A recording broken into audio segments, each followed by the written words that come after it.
Alright, welcome back for the newest episode. Today we're going to be looking at a couple of models. Both of these are works in progress that I recently finished painting.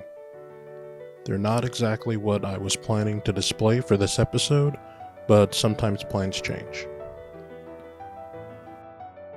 First up, this is a fish. Yep, it's a fish. It's got scales, and fins, and fish eyes, and a fish mouth. And I assume it has fish feelings and dreams, and fish culture. And it probably pays fish taxes and feels like it doesn't really get much back from the fish government.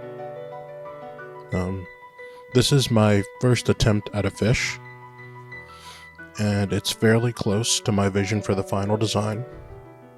A friend of mine asked me to get it as close as I could to the actual species it's modeled from, and I'm almost there. Like many of the figures I make, this is 100% platinum cure silicone. If you aren't familiar with silicone, platinum cure is the higher quality food safe variety of silicone, as opposed to TentaKewl, which is usually the type you'll find in like sealing products and hardware stores. This is a fairly soft silicone, so it's very flexible, but still quite durable.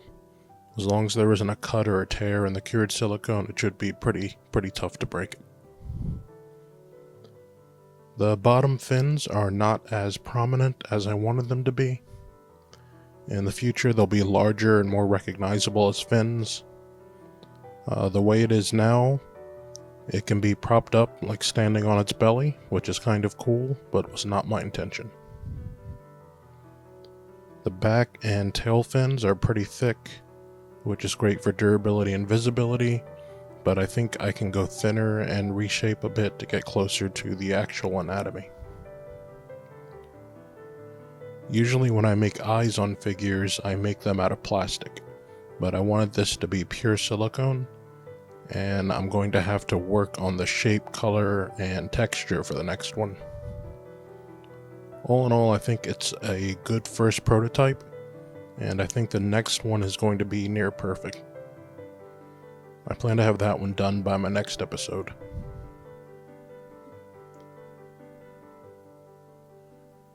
Next up is a continuation from last week, Flex Lee. You can see I've added the arm wraps on his two front tendrils, but you may also see that they are not complete. I didn't finish the painting on these to get them totally solid, and that's because in the middle of painting this one, I thought of a new technique that I could use for this portion of the model. So there's going to be hopefully one more Flex Lee design where I will try to perfect the arm wraps. If it goes the way I want it to, it should look better and be a more efficient creation process. I want to put this one next to the last version for the sake of comparison. You can see that in addition to the wraps, I fixed the sealing issue with the mold. So there isn't a prominent gash under his mouth or in his hair. You may also be able to see the difference in the color used for the skin. The newer version probably looks a bit pinker, but the important part is that it should look a little more translucent. That's a look I've really come to like for my anime parodies.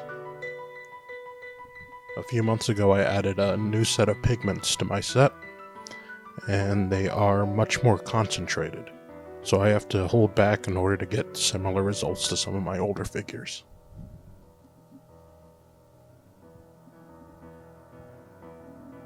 The next version of Flex Lee probably won't be in the next episode, as I want to work on some new figures right now. But it will likely be in the episode after that. I'm excited to try this new technique, but I need to get some new faces sculpted. In addition to that, I'm still working on some feature additions and bug fixes for the web app I'm releasing, but it should be ready to show you guys soon. Even though it's a pre-alpha, I want to make sure that it's actually usable before I make it public, so I can actually get some constructive feedback and perspective on it. But that's all for today. There should be a new TentaKewl and fish update in the next episode, so stay tuned and thanks for watching.